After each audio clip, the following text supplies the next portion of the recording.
Cyber criminal और बैंकों के बीच तू डाल डाल में पात पात का खेल चल रहा है। एक शख्स के पास ना कोई ओटीपी आया और ना ही किसी लिंक पर उसने क्लिक किया, ना ही कोई ऐसा मैसेज आया। सिर्फ एक ब्लैंक कॉल आई और बैंक अकाउंट से 48 लाख रुपए उसके निकल गए। साइबर ठगी का यह हैरान कर देने वाला केस दिल्ली का है, जहां एक सिक्योरिटी सर्विस के निदेशक योगेश यादव से ठगों ने बिना ओटीपी पूछे उनकी कंपनी के अकाउंट से 48,63,000 रुपए निकाल लिए। यह 11 नवंबर की बात है, जब योगेश के पास पहले कुछ ब्लैंक मैसेज आए और कुछ देर बाद ठगों ने उन्हें फोन करने शुरू कर दिए। योगेश ने फोन उठाया तो दूसरी तरफ से कोई आवाज नहीं आई।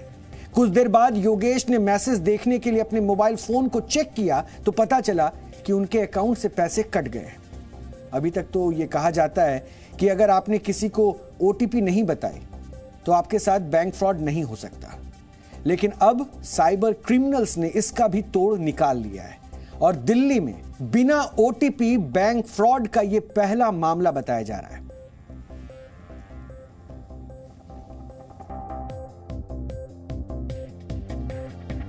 देखिए कि किस तरह से यह खिलवाड़ यहां पर किया गया।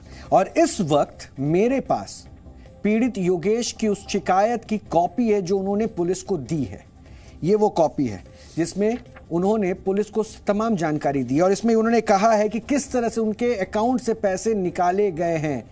यानी आप ये जानिए कि कितने ट्रांजैक्शन किए गए, और ये ट्रांजैक्शन 5 बार किए गए हैं। और इसमें उन्होंने लिखा है कि आरटीजीएस के थ्रू शांतु भौमिक के अकाउंट में लगभग 12 लाख रुपए आरटीजीएस किए गए, यानी फंड ट्रांसफर किया गया। इसमें एक बड़ा पॉइंट यह है कि यह फ्रॉड आरटीजीएस के जरिए यानी रियल टाइम ट्रांसफर के जरिए हुआ है और 4 बार में 48 लाख रुपए से ज्यादा निकाल लिए गए।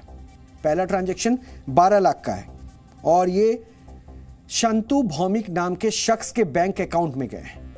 दूसरा ट्रांजैक्शन भी 12 लाख का है जो भास्कर मंडल नाम के शख्स के बैंक अकाउंट में गया है और 2 ट्रांजैक्शन 10-10 लाख की है और 5वीं ट्रांजैक्शन 4,63,000 रुपए की है। और इस तरह कुल 48,63,000 रुपए का ये बैंक फ्रॉड हुआ है। और ये साथ ही साथ उसने, ये मेरे पास इस वक्त ये पूरी कॉपी है कि उनके अकाउंट से किस तरह से पैसे निकाले गए और ये पूरा लेखा जोखा इसमें मेंशन है। साथ ही साथ इसमें जो शिकायत की गई है उसी में 5 ब्यौरे यहां पे रखे गए हैं, अकाउंट के बारे में जानकारी दी गई है। साथ ही साथ बताया गया है कि आरटीजीएस किस अकाउंट में हुआ, शख्स का नाम क्या है और कितने अमाउंट वहां पर ट्रांसफर किए गए। सबसे पहले बताया कि कितने बजे ये कॉल आया था और क्या वो मिस कॉल था या फिर कैसे आपके पास ये कॉल आया, अकाउंट से पैसे कैसे कट गए? ये मिस कॉल नहीं था सर, बेसिकली ये सभी कॉल्स थी और संडे को 30 नवंबर को मेरे पास कॉल आता है। लगभग 100 कॉल्स आए हैं, वो सब कंप्यूटराइज कॉल थी, ना कि कोई जैसे मोबाइल नंबर होते हैं लाइक इस तरह के नहीं थे। हम कोई कॉल डिस्कनेक्ट करते हैं तो अगेन एक नए नंबर से कॉल शुरू हो जाती है। तो इस तरह ये सिलसिला लगभग 1-1.5 घंटे चलता रहा और बीच में हमने जैसे फ्लाइट मोड पे किया फ़ोन तब वो बंद होता था। लेकिन हमने देखा इन बिटवीन जैसे हमने फ्लाइट मोड पे अपना फ़ोन किया कुछ समय के लिए तो उसमें हमारे जो मैसेज आए डेबिट के 12-12 लाख की 2 ट्रांजैक्शन के, 10 लाख की 2 ट्रांजैक्शन के और एक 4,63,000 के ट्रांजैक्शन के।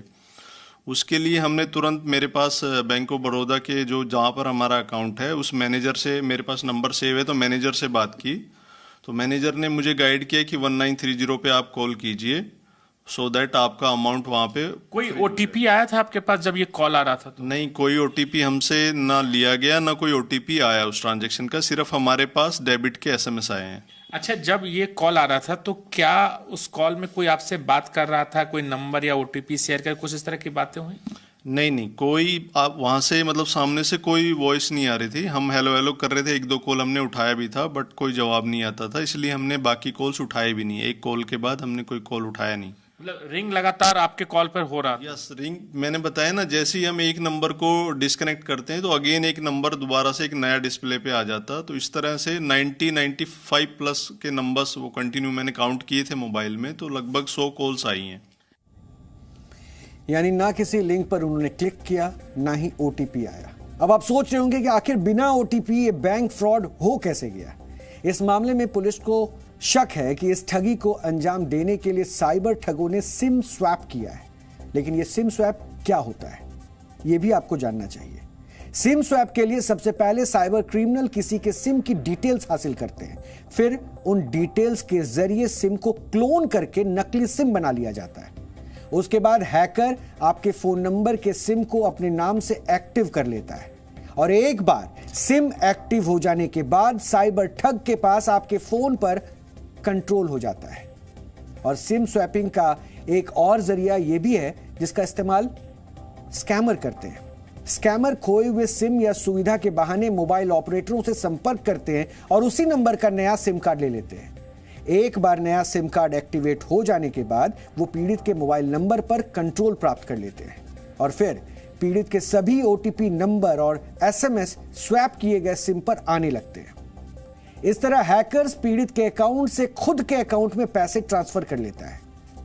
सिम स्वैप से मोबाइल नंबर के जरिए ओटीपी हासिल किया जा सकता है, फिर आपके बैंक अकाउंट से तमाम पैसे निकाले जाते हैं और दिल्ली में 48 लाख से ज्यादा की साइबर ठगी के केस में ऐसा ही हुआ होगा। इसकी संभावना साइबर एक्सपर्ट्स भी जताते हैं।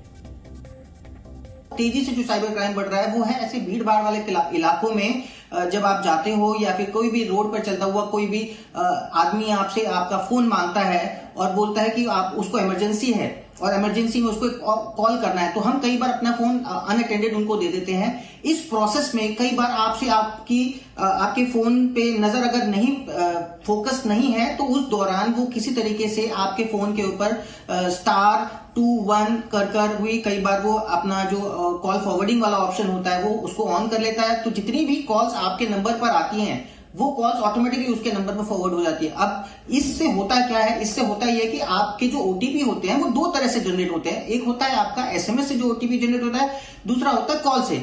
अगर आपके पास एसएमएस से ओटीपी नहीं आ रहा तो उसमें ऑप्शन होता है कि आप कॉल से भी ओटीपी मंगवा सकते हो। जो क्रिमिनल होता है वो क्या करता है, वो कॉल से ओटीपी जनरेट करता है। आपके पास कोई ओटीपी नहीं आता, फिर भी उसके पास वो कॉल से ओटीपी जाता है, वो आपके ओटीपी को यूज करके आपका अकाउंट खाली कर देता है। देश में जितनी तेजी से डिजिटल लेन देन में इजाफा दर्ज किया गया है उतनी ही तेजी से साइबर फ्रॉड भी बढ़े हैं। और आज ही लोकसभा में केंद्रीय गृह राज्य मंत्री ने जानकारी दी है और कहा है कि 1 जनवरी 2020 से अब तक 3 सालों में साइबर क्राइम के 16 लाख से ज्यादा मामले सामने आए और 32,000 मामलों में एफआईआर भी दर्ज की गई है। सरकार ने दावा किया है कि इन 3 सालों में 180 करोड़ से ज्यादा साइबर फ्रॉड ट्रांजैक्शंस को रोकने में सफलता हासिल हुई है। साइबर फ्रॉड को रोकने के लिए ओटीपी का नियम आया और अब ओटीपी का तोड़ साइबर ठगों ने सिम स्वैपिंग के जरिए निकाल लिया है। इसकी जानकारी सरकार को भी है, इसलिए पिछले महीने ही भारत सरकार के दूरसंचार विभाग की तरफ से एक नया सिम कार्ड नियम लाया गया है और नए नियम के तहत सभी टेलीकॉम कंपनियों को निर्देश दिए गए हैं कि नए सिम के एक्टिवेट होने के 24 घंटे तक एसएमएस की इनकमिंग और आउटगोइंग सुविधा को बंद रखा जाएगा और नए नियम के मुताबिक सिम कार्ड या नंबर बदलने की रिक्वेस्ट मिलने के बाद टेलीकॉम ऑपरेटर को ग्राहक को इसका नोटिफिकेशन भेजना होगा। इसके अलावा सिम कार्ड धारक को IVRS कॉल के जरिए सिम कार्ड या नंबर बदलने की पुष्टि करनी होगी। सिम कार्ड के जरिए होने वाले बैंक फ्रॉड को रोकने के मकसद से ही यह नया सिम कार्ड नियम पेश किया गया है, लेकिन सिर्फ नियम बनाने से साइबर फ्रॉड नहीं रुकेंगे। इसके लिए लोगों को भी जागरूक और सतर्क होना पड़ेगा, क्योंकि साइबर अपराधी ऐसे ही लोगों को अपना शिकार बनाते हैं जो अपने फाइनेंशियल ट्रांजैक्शंस को लेकर असावधानी बरतते हैं और ये सच्चाई है। इसलिए हमारा मकसद, हमारा उद्देश्य यही था कि हम आपको सावधान करें।